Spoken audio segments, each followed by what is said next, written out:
আসসালামু আলাইকুম রহমতুল্লাহি বারাকাত। আশা করি আপনারাও ভালো আছেন। আলহামদুলিল্লাহ আমিও ভালো আছি। কিছুদিন আগে আমি যাই হচ্ছে লোহাখুর মাজারে, যেটা গাজীপুরের মানুষ কম বেশি সবাই চেনেন। এই মাজারে একটা পুকুর আছে। এই পুকুরের পানি যে কত ময়লার ময়লা, এই ময়লা পানির মধ্যে মানুষ কেমনে কইরা উজু করতেছে এই ফসা পানি দিয়া। এই পানি তো খায় খাই আবার বাসায়ও নিয়ে যায়। কিন্তু এই পুকুরে এসে কিছু কিছু মাছ যেগুলা বিশাল আকারের, দেখলে মনে হয় বুকি যে ধরে নিয়ে যায়, কিন্তু এই জায়গার মাছগুলা ধরে নিয়ে যাওয়া যাবে না। কারণ এই মাছগুলা এই মাজারের অনেক পুরনো স্মৃতি, বুঝছেন। এলে এগুলা কেউ নিতে দেয় না। আমরা এখন মাজারে একেবারে মাছ বরাবর আছি। আর এই যে এটাই হচ্ছে মাজার, যেটা দেখার লেগে আইছিলাম, দেখা শেষ হয়ে গেছে।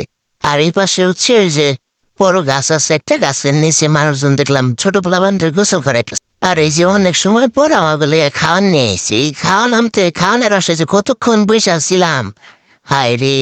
তারপর খাওয়ার দাওয়া শেষ করে বাসায় চলে আসে। আর ভিডিওটা ভালো লাগলে সবাই ফলো দিয়ে রাখবেন।